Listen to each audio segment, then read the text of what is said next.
बहुत समय पहले उत्तर के पहाड़ों के किनारे बसे एक छोटे से राज्य सौरगढ़ में राजा सूर्यकेतु की रानी को संतान की बड़ी प्रतीक्षा थी। कई वर्षों की तपस्या और व्रतों के बाद एक शुभ पूर्णिमा की रात रानी ने एक कन्या को जन्म दिया। परंतु जैसे ही दाई ने बच्ची को उठाकर देखा, उसका चेहरा फीका पड़ गया, क्योंकि उस नवजात कन्या की आंखें थीं ही नहीं। उसकी पलकों के नीचे केवल मुलायम त्वचा थी। राजमहल में मातम सा छा गया।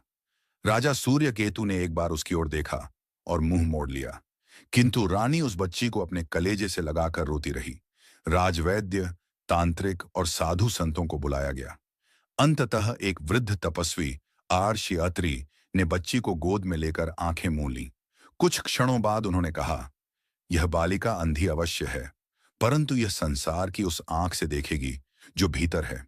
यह देखने वाली नहीं, दर्शनेत्रा है। राजा ने पूछा, क्या यह कोई श्राप है? ऋषि मुस्कुराए, नहीं राजन, यह वरदान है, पर लोग इसे समझ नहीं पाएंगे। ऋषि ने बच्ची का नाम रखा विशाला, जिसका अर्थ था जिसकी दृष्टि विशाल हो, भले आंखें न हों। समय बीतता गया। राजकुमारी विशाला बड़ी होने लगी। उसकी आंखें नहीं थीं, पर वह आवाजों से चेहरों को पहचान लेती थी, ध्वनि से रंगों की कल्पना करती थी और हवा की सरसराहट से किसी के आने का आभास पा लेती थी। राजमहल के लोग उसे अंधी राजकुमारी कहकर बुलाते थे, परंतु दासियां चुपचाप उसकी सलाह लेतीं, क्योंकि उन्होंने कई बार देखा था कि जो भी वह कहती वही होता। एक दिन जब वह केवल 16 वर्ष की थी, उसने अपनी मां से कहा, मां, पूर्व दिशा से एक नया राजा आएगा। मेरी किस्मत का फैसला उसी के हाथों होगा। ठीक 3 दिन बाद सौरगढ़ के दरबार में एक तेजस्वी राजकुमार आया, राजा अनंतवर्धन। वह युद्ध कला में निपुण, न्यायप्रिय, परंतु यथार्थवादी था। वह विवाह के लिए उपयुक्त राजकुमारी की खोज में था, परंतु जब उसने विशाला के विषय में सुना तो हंस पड़ा। एक अंधी कन्या से विवाह? वह बोला, राज्य की रानी को सब कुछ देखना चाहिए, न कि आंखें मूंद कर बैठना। लेकिन जब रानी विशाला को दरबार में लाया गया, उसने राजा की ओर देखकर बिना आंखों के कहा, आपका दायां हाथ तलवार की मूठ पर है और आपकी आंखें शक से भरी हैं, पर मैं देख सकती हूं कि आपके दिल में करुणा है जिसे आप छिपा रहे हैं। राजा स्तब्ध रह गया। उसी रात राजा को एक स्वप्न आया। एक उजाला चेहरा, बिना आंखों वाला, उसे विनाश से बचा रहा था। सुबह उठते ही उसने विवाह का प्रस्ताव भेजा। विशाला अब सौरगढ़ की रानी बन चुकी थी, लेकिन दरबार और प्रजा इस निर्णय से असंतुष्ट थे। लोग कहते, एक अंधी रानी राजकाज कैसे चलाएगी? दूसरे कहते, जरूर इसने कोई माया की है, राजा को वश में कर लिया। पर रानी शांत थी। उसने केवल इतना कहा, समय ही सबका उत्तर देगा। रानी विशाला ने महल में कदम रखते ही सबसे पहला आदेश दिया, राजमहल के पूर्वी कक्ष को खाली करवाओ। कोई नहीं समझा कि क्यों। मंत्री और महलवासी चकित रह गए। जब कारण पूछा गया तो रानी ने उत्तर दिया, पूर्व दिशा से संकट की हवा आती है। वहां कुछ छिपा है जो आने वाले तूफान का संकेत है। राजा ने इसे गंभीरता से नहीं लिया, पर उसकी आज्ञा से कमरा खाली करवा दिया गया। वहां एक पुरानी दीवार में दरार निकली, जिसके पीछे छुपा था एक गुप्त सुरंग, जिसे सालों पहले एक गद्दार ने खोदा था। यह देखकर राजा चौंक गया। यह तो महल पर हमला करने का रास्ता बन सकता था। विशाला ने तब कहा, यह केवल शुरुआत है। दक्षिणी सीमा से एक सेनापति विद्रोह करेगा। उसकी पगडंडियां धूल से ढंकी हैं, पर मन लालच से। कुछ ही दिनों बाद यह भविष्यवाणी भी सच निकली। राज्य का एक सेनापति, जो वर्षों से राजा के अधीन था, अचानक पड़ोसी राज्य से मिल गया और सौरगढ़ की दक्षिणी सीमा पर हमला कर बैठा। लेकिन रानी ने पहले ही किले के दक्षिण द्वार पर सैनिक तैनात करवाए थे। युद्ध टला नहीं, पर तैयारी पूरी थी। राजा की सेना ने विद्रोह को कुचल दिया। सौरगढ़ सुरक्षित रहा। राजा अनंतवर्धन अब केवल रानी से सलाह लिए बिना कोई निर्णय नहीं लेता था। लेकिन इस बढ़ती हुई शक्ति को देखकर महामंत्री कल्हण की आंखों में पहली बार जलन की चिंगारी जली। महामंत्री कल्हण, जो वर्षों से राजकाज का मुख्य संचालन करता आया था, रानी विशाला की बढ़ती प्रतिष्ठा से व्याकुल हो उठा था। वह एक कुशल राजनेता था, परंतु रानी की अदृश्य दृष्टि ने उसकी साजिशों की जड़ें हिला दी थीं। एक दिन रात्रि सभा के बाद कल्हण ने अकेले में राजा से कहा, महाराज, एक अंधी रानी के हाथ में राज्य की बागडोर देना ठीक नहीं। जनता फुसफुसा रही है, कहीं यह रानी जादू टोना ना करती हो। राजा ने कड़ी नजर से कल्हण को देखा, पर मौन रहा। कल्हण जानता था कि सीधे आक्रमण से वह विशाला को नहीं हटा सकता, इसलिए उसने षड्यंत्र का एक गहरा जाल बुना। उसने राजमहल की एक प्रमुख दासी को अपने पक्ष में कर लिया और एक रात उस दासी के माध्यम से रानी की कक्ष में एक विषैली धूप बत्ती जलवा दी। उस धुएं का असर सीधा मस्तिष्क पर होता, जिससे किसी को पागल साबित किया जा सकता था। लेकिन जैसे ही धूप बत्ती की गंध रानी तक पहुंची, वह ठहर गई। उसने अपने कक्ष में बैठे राजकवि को धीमे स्वर में कहा, राजकवि, यह गंध साधारण नहीं, इसे वही व्यक्ति लाया है जो अब तक सबसे विश्वस्त माना जाता रहा है। अगली सुबह रानी ने सभा में सबको बुलाया और वही धूप बत्ती सुलगवा दी। एक दास ने बेहोशी में कह दिया, इसे महामंत्री कल्हण ने मंगवाया था। राजा सन्न रह गया, पर रानी ने सिर झुकाकर कहा, राजा किसी पर आंख मूंद कर भरोसा नहीं करता, लेकिन रानी वह होती है जो अंधी होकर भी सच को पहचान ले।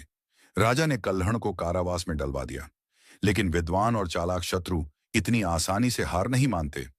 कल्हण के मन में अब बदला पलने लगा। महामंत्री कल्हण तो बंदी गृह में डाल दिया गया, लेकिन उसकी विद्वता और दुष्टता की जड़ें इतनी गहरी थीं कि उसके भेजे जासूस अभी भी दरबार में सक्रिय थे। जेल से भी वह साजिशें रचता रहा और एक दिन राजा अनंतवर्धन अचानक गंभीर रूप से बीमार पड़ गया। राजवैद्य ने कहा, राजा को कोई दुर्लभ विष दिया गया है और यह धीरे धीरे उनके प्राण हर लेगा। सारे दरबार में अफरा तफरी मच गई। राजा बिस्तर पर लेटा था, आंखें बोझिल, शरीर दुर्बल, और उसका हर निर्णय अब रानी विशाला पर निर्भर हो गया था। प्रजा की दृष्टि में रानी अब पूर्ण रूप से राज्य की शासक बन चुकी थी, परंतु उसी समय महामंत्री की ओर से एक भयानक अफवाह फैलनी शुरू हुई। राजा की बीमारी का कारण रानी स्वयं है। उसने राज्य हड़पने के लिए जादू किया है। कुछ धर्मगुरुओं को रिश्वत देकर कल्हण ने घोषणा करवाई कि यदि रानी निर्दोष है तो वह अग्नि परीक्षा दे। रानी मुस्कुराई, मेरे पास आंखें नहीं, पर अंतरात्मा स्पष्ट है। अग्नि में चलने से डर नहीं। महल के प्रांगण में लकड़ियां सजाई गईं। हजारों की भीड़ थी, बीच में तपती अग्नि की लकीर, और रानी को नंगे पांव उस पर चलना था। वह सफेद सूती साड़ी में आई। उसका चेहरा शांत था, आंखें नहीं थीं, फिर भी ऐसा लगा मानो वह लोगों की आत्मा में झांक रही हो। जैसे ही वह अग्नि की लकीर पर चली, भीड़ सांस रोककर देखती रही। रानी बिना डरे सीधे और संतुलित कदमों से अग्नि पर चलती गई, और जैसे ही आखिरी लकड़ी पार हुई, आग बुझ गई। रानी एक भी खरोंच के बिना बाहर निकली। आकाश से जैसे बादल फटे और हल्की वर्षा शुरू हो गई। लोग चिल्ला उठे, ये देवी है, ये सच्ची रानी है। राजा की आंखों से आंसू बह निकले। वह बिस्तर से धीरे धीरे उठने लगा। उसकी उंगलियां कांपी, पर उसने रानी का हाथ थाम लिया और कहा, तुम्हारे स्पर्श में कोई चमत्कार है विशाला, मेरा शरीर अब हल्का लग रहा है। राजा धीरे धीरे ठीक होने लगा, लेकिन यह तो अभी शुरुआत थी, क्योंकि कल्हण ने अंतिम वार के लिए अब एक नकली अंधी लड़की तैयार कर ली थी, जो दावा करने वाली थी, मैं ही असली रानी विशाला हूं। राजा की तबीयत में सुधार आ रहा था, लेकिन राज्य में शांति से पहले एक और तूफान उठने वाला था। एक दिन महल के द्वार पर एक स्त्री लाई गई, बिल्कुल वैसी ही आवाज, वही चेहरा, वही उम्र और आंखें बंद। उसने स्वयं को रानी विशाला बताया। दरबार में हड़कंप मच गया।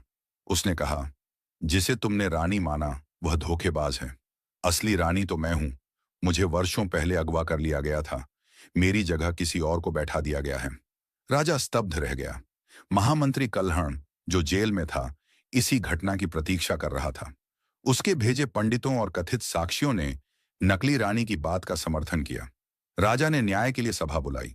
अब सामने दो रानियां थीं, एक जिसने साजिशें खोली, युद्ध टाले और अग्नि परीक्षा दी, दूसरी जो दावा कर रही थी कि वो ही असली है। राजा ने दोनों को एक प्रश्न पूछा, मेरी दाईं हथेली में कौन सा निशान है? पहली रानी मुस्कुराई, मुझे नहीं दिखता महाराज, पर आपकी आत्मा की परछाई सदा आपकी हथेली में है।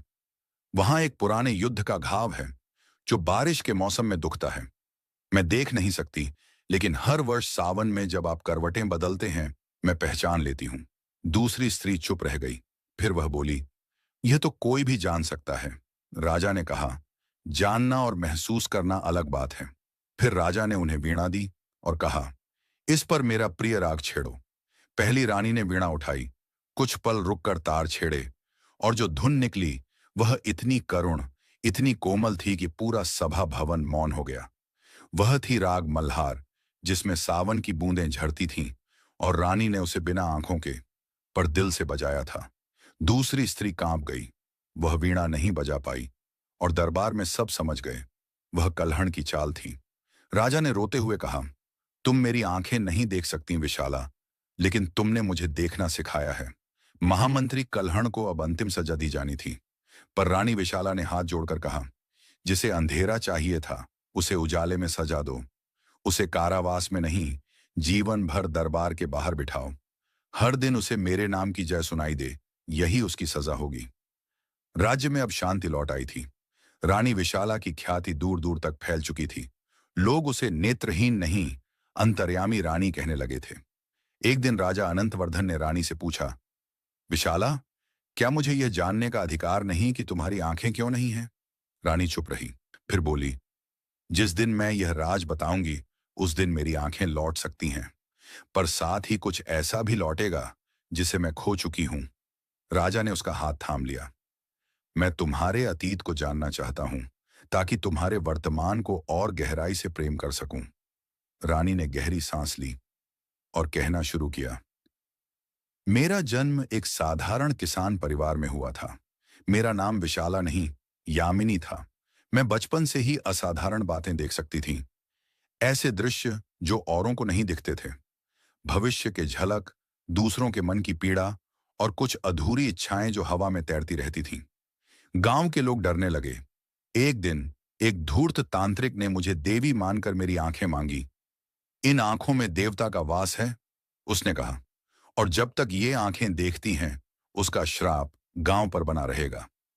मेरे माता पिता डर गए, और एक रात उन्होंने मेरी आंखें स्वयं निकाल दी। देवता के भय में मैं चिल्लाई नहीं, रोई नहीं, मैंने बस देखना बंद कर दिया। रानी की आवाज कांप रही थी, पर चेहरा शांत था। उसी रात एक बूढ़ी साध्वी ने मेरी आंखों की जगह अपनी अंगुलियों से माथे पर स्पर्श किया। तू अब दुनिया को भीतर से देखेगी, यामिनी। उसने मेरा नाम बदला, और मैं बन गई विशाला, जिसका अर्थ था जिसकी दृष्टि व्यापक हो, आंखों से नहीं, आत्मा से। राजा की आंखें भर आईं। क्या वो साध्वी अब भी जीवित है? रानी ने सिर हिलाया। वह अब जंगल में नहीं, पर हर बार जब मैं अग्नि पर चलती हूं या वीणा बजाती हूं, उसकी उंगलियां मुझे फिर छू जाती हैं। राजा ने रानी का माथा चूमा और कहा, तुम्हारी आंखें नहीं हैं, लेकिन तुम्हारे हृदय की रोशनी से यह राज्य जलता है। तभी एक चमत्कार हुआ। रानी की आंखों की जगह से एक हल्का सुनहरा प्रकाश निकला, जैसे दो कमल की पंखुड़ियां धीरे धीरे खुल रही हों। दरबार में सभी लोग घुटनों पर बैठ गए। राजवैद्य ने कहा, महाराज, यह दृष्टि नहीं, दिव्य दृष्टि है। रानी विशाला की आंखें नहीं लौटी, पर वह सब कुछ देखने लगी जो भविष्य में आने वाला था। रानी विशाला अब देख सकती थी, पर यह देखना आम आंखों से नहीं था।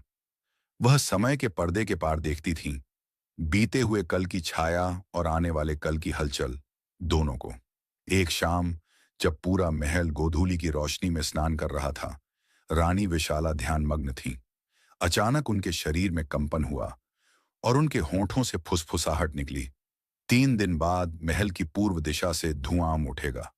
काले घोड़ों पर सवार पुरुष आएंगे और राज्य की नींव हिल जाएगी। राजा अनंतवर्धन ने तुरंत सभा बुलाई। सैनिकों को पूर्व द्वार की निगरानी पर लगाया गया। मुख्य मार्ग पर गुप्तचरों को तैनात किया गया। पर रानी ने कुछ और भी कहा था, जो खतरा बाहर से आता है वह स्पष्ट होता है, पर जो भीतर से उठता है वह अधिक विनाशकारी होता है। सावधान रहिए, आपके अपने ही दरबार में एक सांप पल रहा है। राजा ने महामंत्रिमंडल को बुलाया। सबको शक की निगाहों से देखा जाने लगा, किंतु रानी शांत रही। तीसरे दिन का सूरज अभी उगा ही था कि महल के पूर्वी द्वार से सचमुच धुआं उठने लगा। सैनिक दौड़े। काले घोड़ों पर 3 अजनबी पकड़े गए। वे राज्य के पुराने दुश्मन थे, जो व्यापारी बनकर महल में घुसने की योजना बना रहे थे। राजा ने गर्व से रानी की ओर देखा। तुमने हमारा राज्य बचा लिया विशाला। पर रानी की आंखें अभी भी शांत नहीं थीं। उन्होंने धीमे स्वर में कहा, जो भीतर का सांप है वो अब कुंडली मारकर बैठ गया है और वह उस जगह से उठेगा जहां तुम लीस्ट एक्सपेक्ट करोगे। राजा चौंक गया। क्या तुम जानती हो वो कौन है? रानी बोली। हाँ, लेकिन समय आने पर ही उसका नाम लिया जाएगा। अगर अभी उसे उजागर किया गया तो वह जहर के बदले आग बन जाएगा। और फिर रानी विशाला ने उस दिन से एक विशेष प्रथा शुरू की, मौन दरबार, जहां हर मंत्री बिना बोले एक पन्ना लिखकर देता था कि उसने पिछले सप्ताह क्या किया, क्या देखा, क्या सोचा। उसी मौन में रानी विशाला ने धीरे धीरे उस सांप की पहचान करनी शुरू की। रानी विशाला की दिव्य दृष्टि ने धीरे धीरे उस सांप की परतें खोलनी शुरू कर दी। उस सांप का नाम किसी और का नहीं, बल्कि महल का सबसे भरोसेमंद और चतुर मंत्री भृगु था। भृगु, जो अपने वफादारी के दावे से सभी को मंत्रमुग्ध कर देता था, असल में राज्य के खिलाफ षड्यंत्र कर रहा था। उसके पास राज्य के कई राज और कमजोरियां थीं, जिन्हें वह दुश्मनों को बेच रहा था। रानी ने भृगु की चाल को समझने के लिए एक योजना बनाई। उसने अपने दरबार के बाहर मौन दरबार का उपयोग करते हुए मंत्रियों से गोपनीय रिपोर्ट इकट्ठी करनी शुरू कर दी। भृगु ने खुद को मास्टर प्लानर समझा, पर रानी विशाला उससे एक कदम आगे थी। एक दिन रानी ने राजा से कहा, भृगु को अब सामने लाना होगा, पर बिना बहुत शोर किए। राजा ने आदेश दिया कि भृगु को शाही सभा में बुलाया जाए। जब भृगु सभा में पहुंचा तो रानी ने बड़े संयम से पूछा, मंत्री भृगु, क्या तुम्हें पता है कि हमारे राज्य की दीवारें सुनती और देखती हैं? भृगु ने गर्व से कहा, महारानी, आपकी दीवारें तो केवल आपके प्रति वफादार हैं।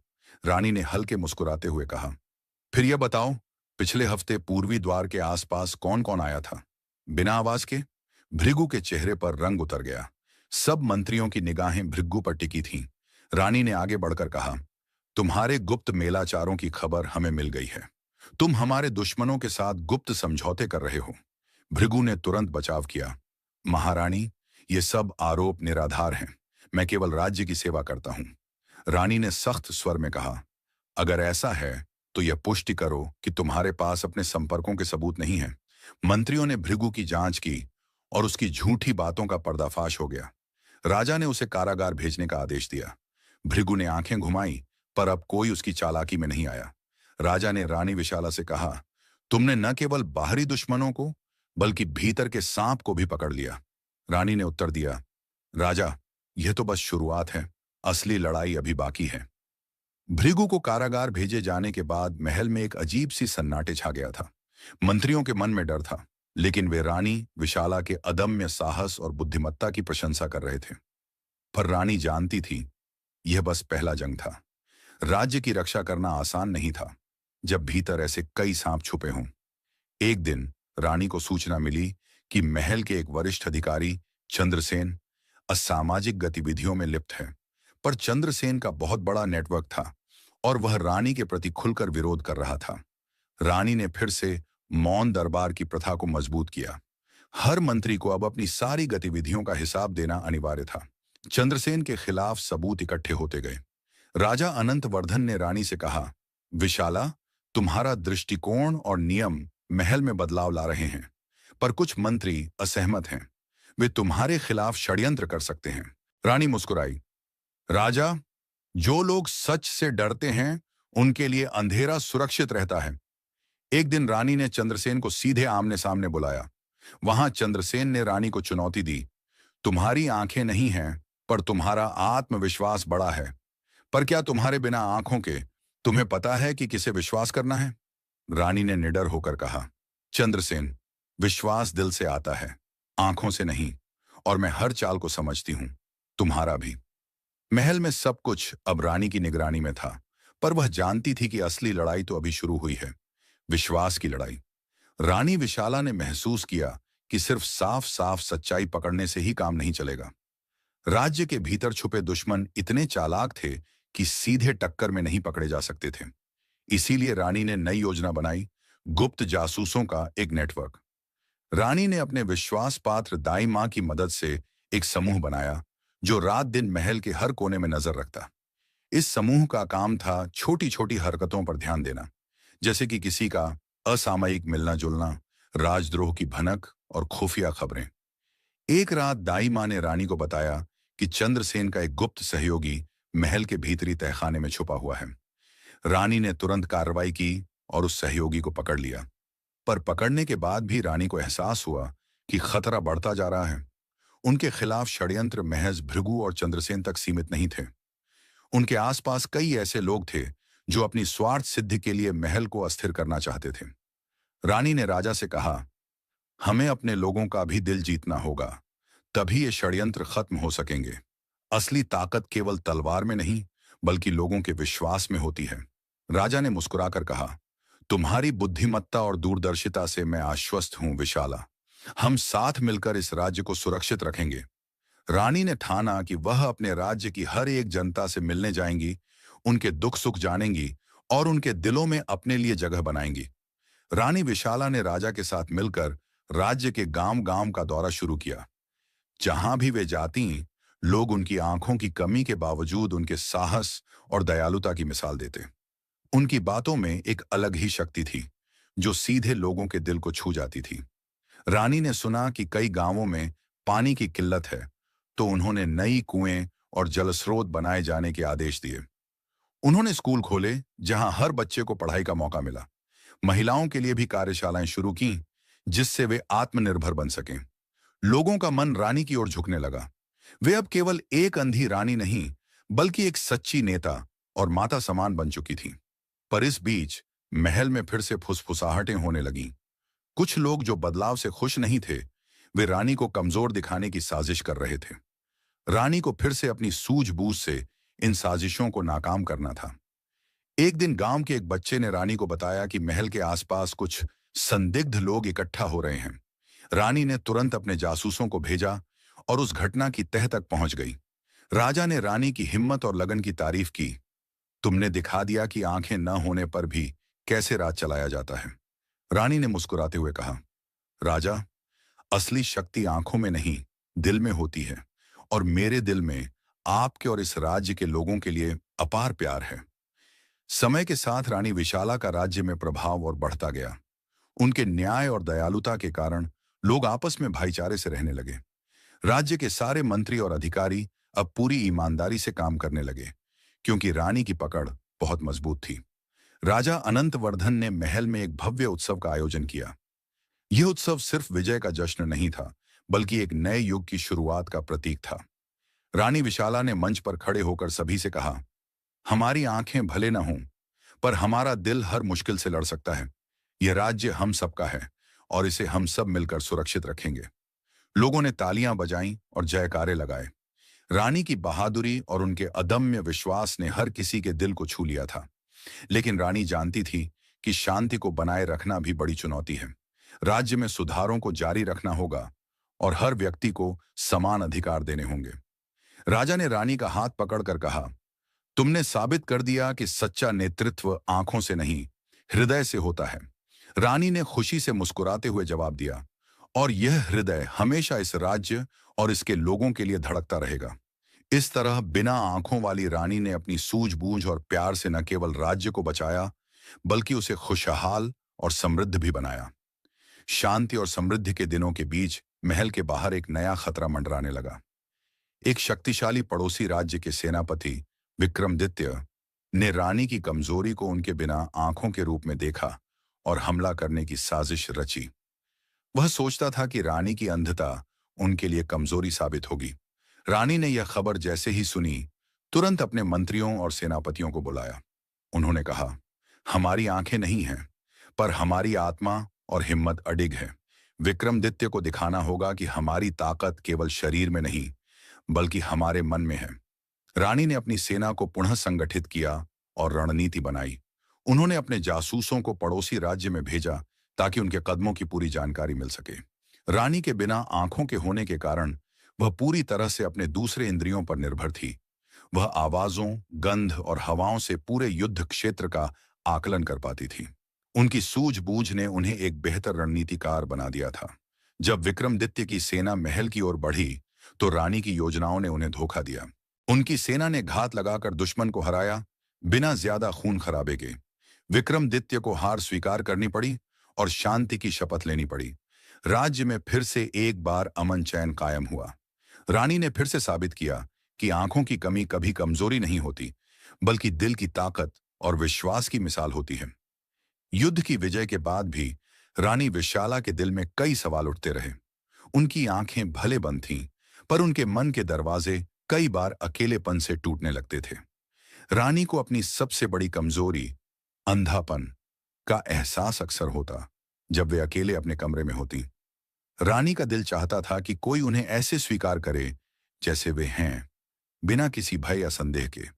राजा अनंतवर्धन उनकी सबसे बड़ी ताकत थे, लेकिन रानी चाहती थी कि वे सिर्फ उनके राजा नहीं, बल्कि उनके साथी बने। एक दिन रानी ने राजा से अपनी भावनाओं को साझा किया। राजा, मेरा शरीर भले अंधा हो, पर मेरी आत्मा रोशनी की तलाश में है। मैं चाहती हूं कि मेरे साथ सिर्फ एक रानी के रूप में नहीं, बल्कि एक इंसान के रूप में भी देखा जाऊं। राजा ने उनके हाथ थामे और कहा, विशाला, तुम मेरे लिए सिर्फ रानी नहीं, बल्कि मेरी आत्मा की साथी हो। तुम्हारी हिम्मत, दया और प्रेम ने मुझे हमेशा प्रेरित किया है। हम हर दिन एक साथ उस रोशनी की ओर बढ़ेंगे। उनकी बातों ने रानी के मन को शांति दी। उनके अंदर एक नया विश्वास और शक्ति जागृत हुई। यह शक्ति केवल राज्य के लिए नहीं, बल्कि अपने आप के लिए भी थी। रानी ने महसूस किया कि असली विजेता वह होता है जो अपने अंदर के डर को पहचान कर उसे जीत लेता है। और अब बिना आंखों वाली रानी विशाला न केवल अपने राज्य की शासक थीं, बल्कि अपनी आत्मा की भी महारानी थीं। रानी विशाला के दिल में एक उम्मीद की किरण जगी थी, लेकिन उनकी आंखें फिर भी अंधी थीं। राजा अनंतवर्धन ने कई विद्वानों और ऋषियों को बुलाया, जिन्होंने रानी के लिए उपचार खोजने की कोशिश की, पर कोई भी तरीका कारगर नहीं हुआ। एक दिन महल में एक वृद्ध साधु आया। उसके चेहरे पर शांति और अनुभूति की चमक थी। उसने रानी से कहा, हे राजमाता, तुम्हारा दिल इतनी दया और साहस से भरा है कि मैं तुम्हें एक अवसर दूंगा। एक ऐसा अवसर जो शायद तुम्हारी आंखें लौटाए। पर इसके लिए तुम्हें एक कठिन परीक्षा से गुजरना होगा। रानी ने बिना हिचक के कहा, मैं उस परीक्षा के लिए तैयार हूं। मेरी आंखें लौटना चाहती हैं, ताकि मैं अपने लोगों को और बेहतर देख सकूं। साधु ने कहा, तुम्हें एक पवित्र झरने के पास जाना होगा, जो केवल पूर्णिमा की रात को ही जलता है। वहां जाकर तुम्हें अपने दिल की सारी निष्ठा और सच्चाई झरने में समर्पित करनी होगी। राजा और रानी ने पूर्णिमा की रात की प्रतीक्षा की। रानी विशाला चुपचाप झरने के पास पहुंची, जहां चांद की धूप में पानी चमक रहा था। उसने अपने दिल से कहा, हे परमात्मा, मेरी आंखें मेरी जनता के लिए, उनके सुख दुख को देखने के लिए लौटाओ। मैं अपने कर्तव्यों में सच्ची हूं। झरने का पानी अचानक चमक उठा और एक चमकीली रोशनी ने रानी को घेर लिया। जब रोशनी छठी, तो सबने देखा कि रानी की आंखों में चमक वापस आ गई थी। उसने अपनी नई मिली दृष्टि से आसपास के पेड़, फूल और चांद को देखा और आंसू बहा दिए, खुशी के आंसू। राजा ने हर्षित होकर कहा, विशाला, तुम्हारी दृढ़ता और विश्वास ने यह चमत्कार संभव किया। अब तुम न केवल दिल से, बल्कि आंखों से भी इस राज्य की रानी हो। रानी ने मुस्कुराते हुए कहा, ये आंखें मेरी नहीं, यह तो मेरे लोगों की हैं, जिनके लिए मैं जीती हूं। रानी विशाला की आंखें लौट आईं, लेकिन उनके दिल में पहले जैसी दया, साहस और नेतृत्व की भावना ज्यों की त्यों थी। अब वे अपने राज्य को न केवल महसूस कर सकती थीं, बल्कि अपनी नई दृष्टि से उसे और भी बेहतर बना सकती थीं। राजा अनंतवर्धन और पूरा राज्य जश्न में डूब गया। लोगों ने उनकी बहादुरी और विश्वास की कहानी हर ओर सुनाई। रानी ने अपने सभी वादों को पूरा किया, जल संकट खत्म किया, शिक्षा और समानता को बढ़ावा दिया और सभी के लिए न्याय सुनिश्चित किया। पर सबसे बड़ी बात यह थी कि रानी ने सिखाया कि असली दृष्टि आंखों से नहीं, बल्कि दिल से होती है। उनका राज्य खुशहाल और शांतिपूर्ण बना, जहां हर कोई सम्मान और प्रेम के साथ रहता था। रानी विशाला ने कहा, यह मेरी आंखें नहीं, बल्कि मेरे कर्म और मेरा प्यार हैं, जो मुझे सच्चा नेतृत्व बनाते हैं। हम सब मिलकर इस राज्य को स्वर्ग बनाएंगे। इस तरह बिना आंखों वाली रानी की कहानी एक प्रेरणा बन गई।